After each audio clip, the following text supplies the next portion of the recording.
योगा करें या एक्सरसाइज करें या दोनों करें, ये विषय अपने आप में काफी महत्वपूर्ण है और काफी लोग इस बात में कंफ्यूज होते होंगे कि आखिर दोनों में से एक करें। अगर एक करें तो कौन सा करें या दोनों करें। तो आइए दोस्तों, इस विषय पर हम बातें करते हैं। Press the subscribe button and press bell icon for latest videos. नमस्कार दोस्तों, मैं राकेश उपाध्याय आपका बहुत बहुत स्वागत करता हूं आपके ही अपने चैनल अमेजिंग पॉइंट में।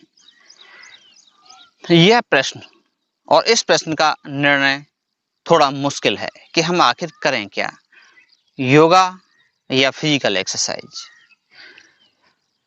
तो हम शुरुआत करते हैं फिजिकल एक्सरसाइज से कि फिजिकल एक्सरसाइज में होता क्या है। फिजिकल एक्सरसाइज में जब हम उसको करते हैं तो हमारे जितने भी शरीर के अंग हैं वो चलते हैं, हाथ, पैर और हमारा पूरा शरीर। ये एक्सरसाइज के ऊपर है, आप कौन सी एक्सरसाइज करते हो और उस एक्सरसाइज से आपका शरीर का कौन सा अंग कितना चलता है। वैसे आप वॉकिंग भी करते हो तो आपका सारा शरीर चलता है, एक तरह से आपके सारे शरीर की एक्सरसाइज होती ही है, क्योंकि जब आप चलते हो आपके पैर तो चलते ही हैं, साथ में हाथ भी चलता है और थोड़ा थोड़ा मूवमेंट आपके पूरे शरीर में होता ही रहता है। इसलिए वॉकिंग में भी आपके पूरे शरीर की एक्सरसाइज होती है। जब हम फिजिकल एक्सरसाइज करते हैं तो धीरे धीरे हमारे श्वास की गति बढ़ती है। जब हमारे श्वास की गति बढ़ती है तो हमारा ब्लड सर्कुलेशन बढ़ता है और ब्लड सर्कुलेशन बढ़ता है, उसमें अधिक हमें ऑक्सीजन मिलती है, क्योंकि जब हम तेज चलते हैं तो अधिक श्वास आएगी, तो इसलिए अधिक ऑक्सीजन भी हमारे खून में मिलेगी। इसलिए फायदा तो है, इसमें तो कोई शक है ही नहीं, बिल्कुल फायदा है। अगर आप कुछ भी नहीं कर सकते तो वॉकिंग करें, अगर आप कुछ भी नहीं कर सकते तो वॉकिंग करें, ये मेरा कहना है।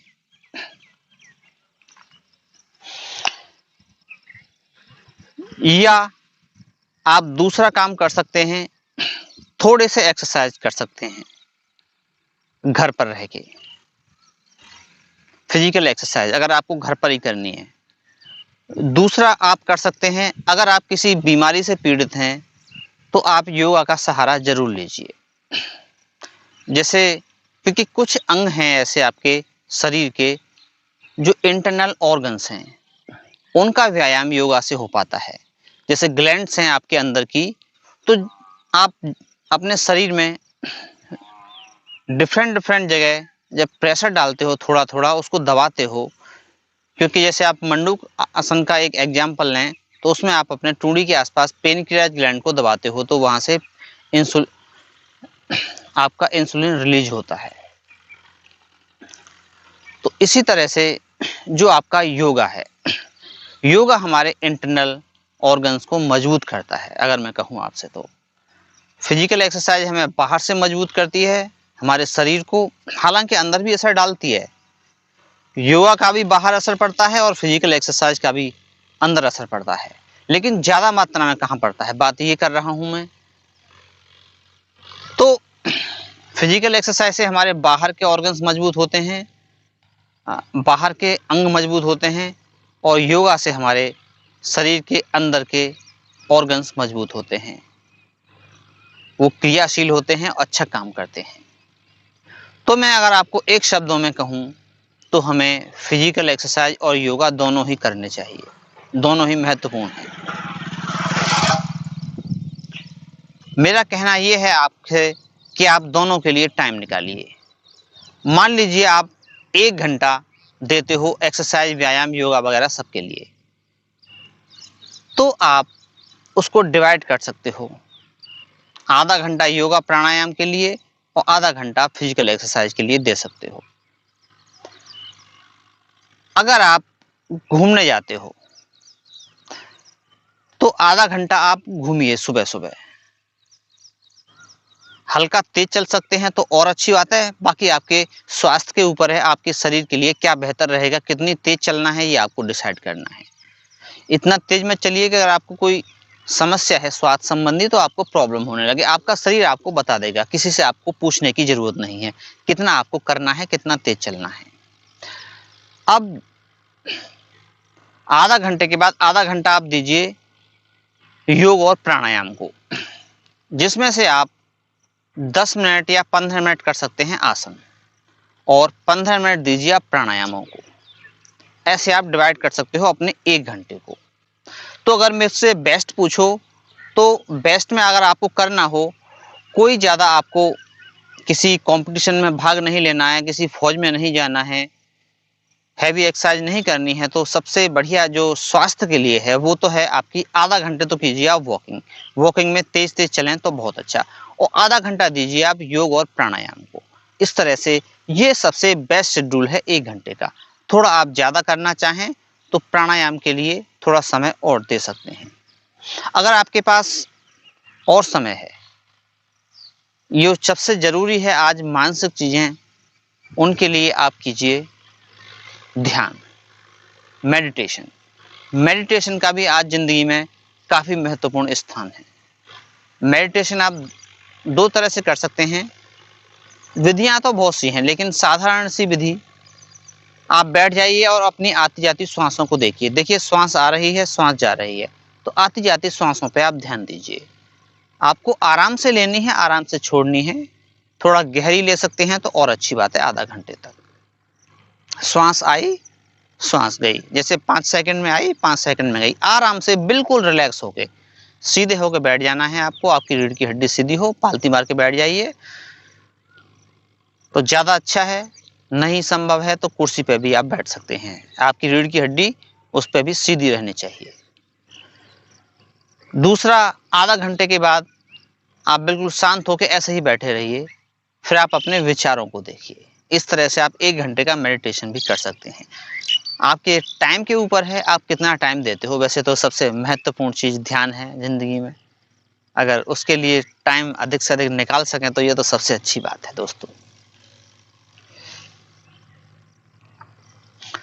तो ये मेरी राय है कि आप एक्सरसाइज, योगा, प्राणायाम और ध्यान ये सब कीजिए, क्योंकि सबकी अपनी अपनी अलग अलग अहमियतें हैं। आप जितना भी आपके पास टाइम है, उस टाइम को आप इन तीनों चीज़ों में डिवाइड करके मैनेज कर लीजिए अपने हिसाब से। किसी में थोड़ा ज़्यादा कम हो सकता है, उससे कोई फर्क नहीं पड़ता। आप योगा, प्राणायाम, ध्यान के लिए ज़्यादा टाइम दे सकते हैं, लेकिन आप आधा घंटे तो घूम ही लीजिए। अगर आप घर पर हैं तो घर पर वॉकिंग कर सकते हैं तो ठीक, नहीं तो आप घर पर एक्सरसाइज कर लीजिए। देखिए एक्सरसाइज कभी भी आप हैवी मत कीजिए ज़्यादा। आपको स्वास्थ्य की दृष्टि से अगर देखना है तो, आपको किसी कंपटीशन में भाग लेना है तो एक अलग बात है, लेकिन आपको स्वास्थ्य की दृष्टि से अगर एक्सरसाइज करनी है तो हमेशा एक एवरेज एक्सरसाइज कीजिए, जिसमें न तो आपकी श्वास बहुत ज़्यादा तेज चले और ना बिल्कुल स्लो। एवरेज आपको अपनी श्वास की गति रखनी है। तो इस तरह से ये चीज़ें अगर आप करेंगे तो आप एक अच्छा शेड्यूल बना पाएंगे अपने स्वास्थ्य के लिए। एक्सरसाइज, योग, प्राणायाम, ध्यान, इन सब के बीच में तो आप इन सभी को मिला के कीजिए और इन सब के लाभ हैं। आप इन सब के लाभ को लेते रहिए और ये चीज़ें आपको निश्चित ही फायदा करें, क्योंकि एक्सरसाइज आज बहुत ज़रूरी है। सुबह सुबह जब आप घूमने निकलें, अगर आप गांव में रहते हैं तो बहुत अच्छी बात है, क्योंकि जब आप गांव में घूमने निकलते हो तो पक्षियों की जो आवाज़ें आपको सुनने को मिलती हैं और जिस शांति का आपको अनुभव होता है वो आपको शहरों में नहीं हो सकता। या आप पहाड़ों पर रह सकते हो तो ये तो और भी अच्छी बात है। अगर आप किसी पहाड़ी इलाके में हो तो ये सबसे सुंदर बात है, वहाँ नेचर का आपको पूरा सहयोग मिलता है। आप सुबह सुबह वॉकिंग पर निकलिए वहाँ पे और देखिए उसका आनंद। और मैं तो कहता हूँ कहीं अगर आप पहाड़ी इलाके में घूमने भी गए हो तो सुबह सुबह का वक्त निकालिए, आधा पौन घंटे के लिए वहाँ वॉकिंग जरूर कीजिएगा पहाड़ी इलाके में सुबह सुबह। और रहने के लिए कोई ऐसा स्थान चुनिए जहाँ आप रुकना चाहें, होटल वगैरह में, तो वहाँ पर ज़्यादा भीड़-भाड़ ना हो। क्योंकि अगर आप कम भीड़-भाड़ में रहेंगे तो आपको उस शांति का अनुभव होगा। फिर आपने अगर गौर से देखा, आप अनुभव कर पाएँगे, एक वो जब आप अशांति में जिए, एक वो जब आप शांति के कुछ क्षणों में जिए। दोनों में आपने क्या पाया? क्या डिफ़रेंस पाया और आपको क्या आनंद मिला? तो ये आप ज़रूर करके देखें और अंत में आपके भीतर बैठे परमात्मा को प्रणाम करता हूँ। मेरा प्रणाम।